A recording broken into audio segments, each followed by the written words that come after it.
4-бап. Пайгамбарлар курмандык чалууга муктаж беле. Биз баарыбыз бүгүнкү күндө көп сандаган адамдар оозучу менен мен Аллага ишенем дешип, бирок алардын көрүнгөн жана көрүнбөгөн күнөөлөрүн кимдир бирөөнүн кечиришин каалабагандыгына күбө болуп келебиз. Өздөрүнүн кылган жакшы иштерине таянышып, Алла аларга ыраазы болуп жатат деген ишенимим менен, алар өздөрү элестеткен адилеттиги жана касиеттүү иштерине текеберденип жатышат. Инжил китебинде төмөндөгүдөй бир аңгеме бар. Лука 18-бап 9-13 чейинки аяттар. Ошондой эле өздөрүн адилеттүүбүз деп башкаларды басынткандарга карата Иса бул нускалуу аңгеменен айтты. Эки адам сыйынуу үчүн ибадатканага киришти. Бири фарисей, экинчиси салык жыйноочу.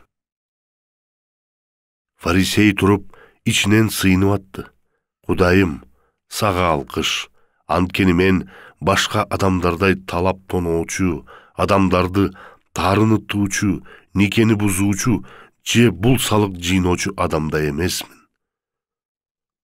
Апта сайын 2 жолу орозо кармап, тапкан кирешелеримдин 1/10 беремин.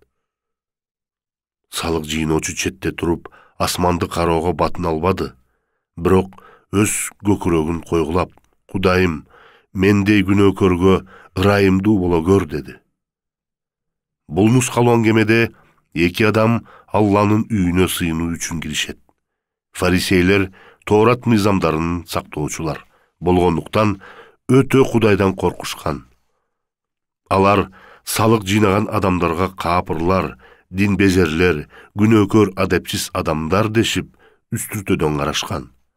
Фарисей ал адамдан жийиркенгендиктен жана өзүн жогору сезгендиктен жанындагы адамдар уксун дегенсип үнүн катуу чыгарып минтип сыйынат. Кудайым, мен динчил болуп калгандыгым үчүн сага ыраазымын.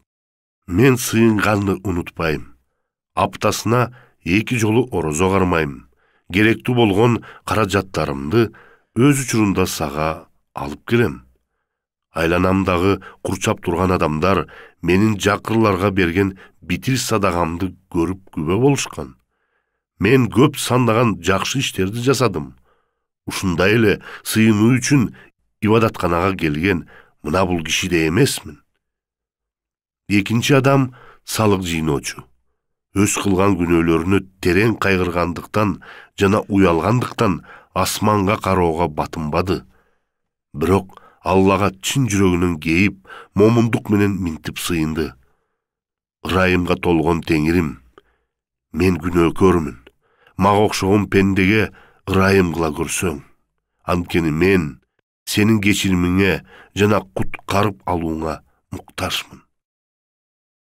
Силер кандай деп ойлойсуңар? Алла кимисине ыраазы болду?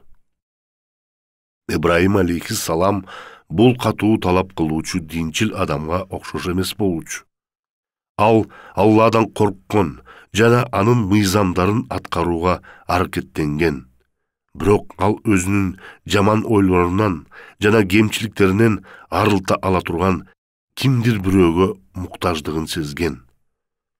Асыл Курандан биз Ибраим алейхиссалам Алланын эркин бузуп алгандыгын билгендигин жана ошондуктан Алладан келген куткаруу муктаж экендигин көрдүк. Ал курмандыкка коз алып келип, ырайымдуу Алладан куткарып алуусун суранган жана куткаруучуга ишенген. Бул жерде бизде мындай суроо пайда болот. Ибраим алейхиссалам Алланын куткаруусуна жана кечиримине муктаж болгон. Жалгыз гана күнөөкөр болгонбу? Буга асыл Куран мындай деп жооп берет. Юнус сүрөсү 42-44 аяттар. Алардын арасында сага кулак сала тургандары бар да, а бирок дүлөй адамдай эч нерсени түшүнүшпөйт. Акыры сен, эгер өздөрү акыл жүгүртпөсө, Дүлөй адамдарга угузаласыңбы? Алардын арасында сени карап тура тургандар да бар. А бирок көп адамдар сендеги пайгамбарлык белгилерди көрүшпөйт. Акыры сен, эгерде өздөрү көрүшпөсө, көр адамдарды туура жолга сала аласыңбы? Кадиксиз Алла инсандарга бир да зулумдук адилетсиздик кылбайт. Кайра инсандар өздөрүнө өздөрү зулумдук кылышат. Юсуф сүрөсү 53 аят. Мен өз напсимди актабаймын. Себеби напси, эгер Раббимдин өзү ырайым кылбаса, албетте бардык жамандыктарга буйруучу. Чындыгында Раббим кечиримдүү, мээримдүү. Ибраим сүрөсү 34 аят. Ошондой эле силерге бардык сураган нерселериңерди берди. Эгер Алланын нематтарын санасаңар, эсебине жете албайсыңар. Чындыгында инсан заты абдан залим, абдан шүгүрсүз. Хаш сүрөсү 66 аят. Ал силерге өмүр берген, андан соң өлүм бере турган, андан соң кыямат кайым болгондо дагы өмүр бере турган зат. Чындыгында инсан нематка шүгүрсүздүк кылуучу. Анкабут сүрөсү 40 аят. Биз алардын ар бирин өз күнөөсү менен кармадык. Анан алардын арасында биз үстүнө таш жаадырган кемселер да бар. Алардын арасында коркунучтуу кыйкырык кармап жок болгон кемселер да бар. Алардын арасында биз жерге жуттурган кемселер да бар. Жана алардын арасында биз сууга чөктүргөн кемселер да бар. Алла аларга зулумдук кылбады, бирок алар өз жандарына жабыр кылуучу болушту. Ахзаб сүрөсү 72 аят. Албетте, биз бул аманатты асмандарга, жерге жана тоо таштарга сунган элек. Алар аны көтөрүүдөн баш тартышты, жана андан коркушту. Инсан болсо, аны өз мойнуна алды. Чындыгында, ал өзүнө зулумдук кылуучу жана наадан эле. Тоорат, Забур, Инжил бир гана чындыкты камтышат. Тоорат, Аюб китеби 4 бап 17 аят. Адам Кудайдан адилеттүү бекен, жана эркек киши өз жаратканынан таза бекен. Забур китеби 13 бап 1-3 чейинки аят. Акылсыз киши өз дилинде Кудай жок дейт. Алар бузулуп кетип, жаман иштерди жасашты. Жакшылык кылган бирөө да жок. Теңир асмандан акылына келип, Кудайды издеген бар бекен деп, адам балдарын карап турат. Бардыгы баш тартышып, бирдей жараксыз болуп калышты. Жакшылык кылганы жок, бирөө да жок. Ыйык китептердин негизинде бардык адамдар күнөө кетирип, жада калса, пайгамбарлар дагы кечиримге мукташ экендиги ачык айкын болду. Кээ бир пайгамбар жана элчилер алейхиссалам жөнүндө окуубузду уланталы. Адам алейхиссалам жана обо жөнүндө. Араф сүрөсү 23 аят. Алар Раббибиз, биз өз жаныбызга жабыр зулум кылдык. Эгер бизди кечирим жана ырайым кылбасаң, албетте зыян көрүүчүлөрдөн болуп калабыз, дешти. Таха сүрөсү 121 аят. Анан адам менен обо, андан жешери менен авраттары, абирдүү жерлери ачылып калды, жана өздөрүн бейиш жалбырактары менен тосо башташты. Адам Раббисине күнөөкөр болуп жолдон азды. Нух алейхиссалам жөнүндө Худ сүрөсү 47-аят.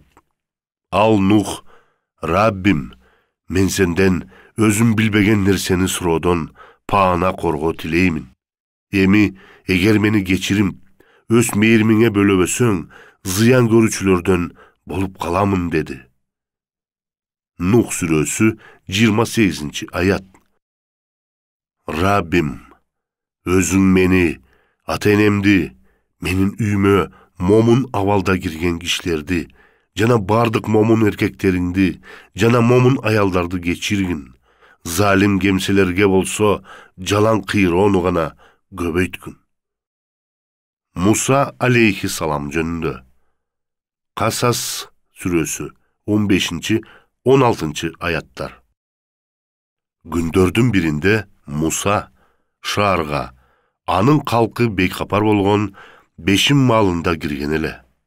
Анда 2 киши мушташып жатканын көрдү.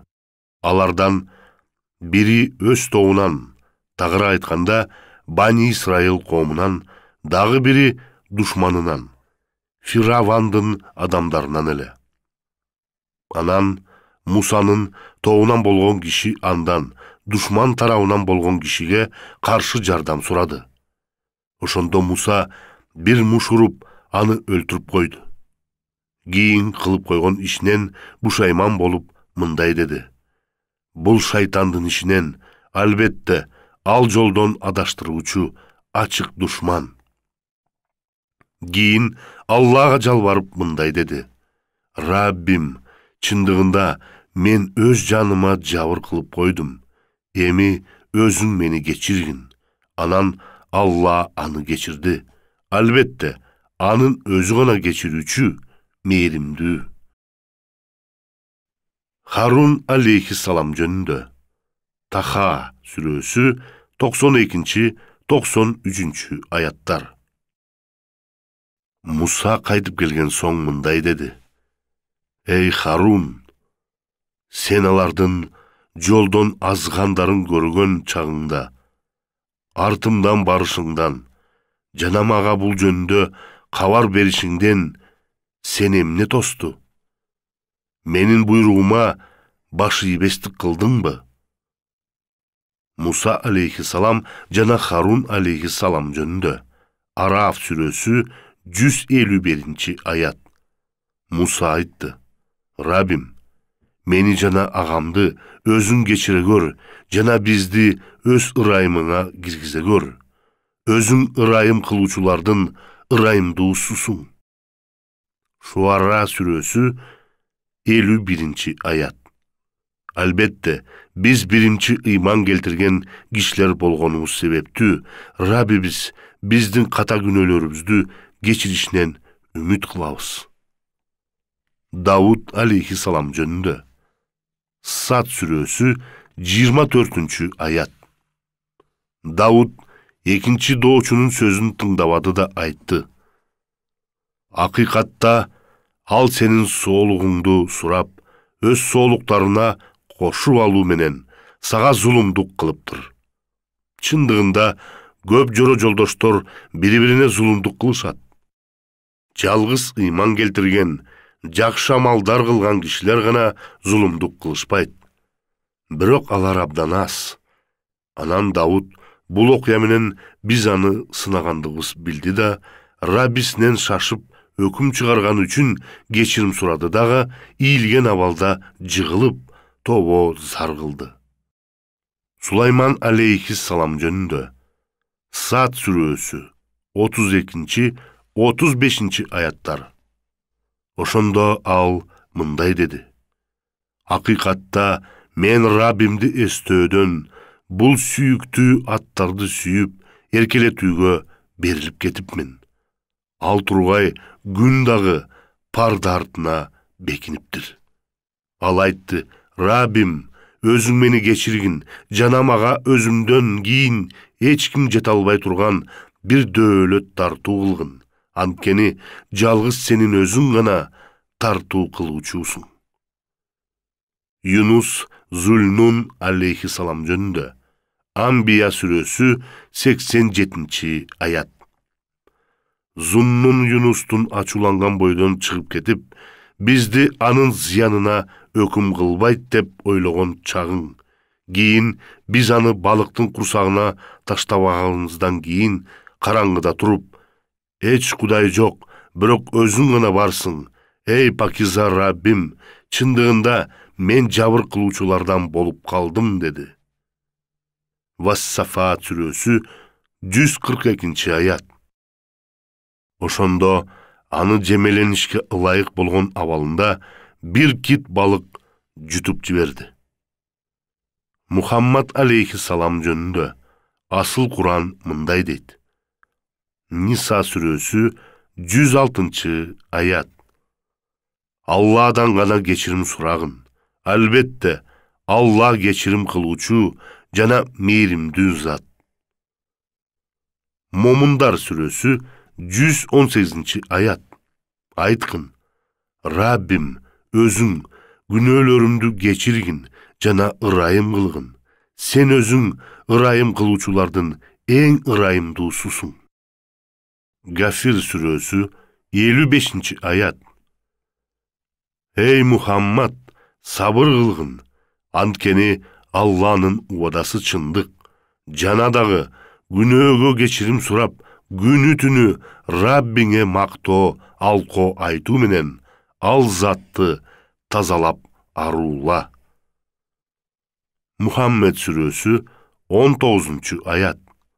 Ошондуктан, эй Мухаммед, эч кандай кудай жок, жалгыз Алла гана бар экендигин билгин жана өз күнөөң үчүн, анан дагы момун эркек жана момун аялдардын күнөөлөрү үчүн кечирим сурагын.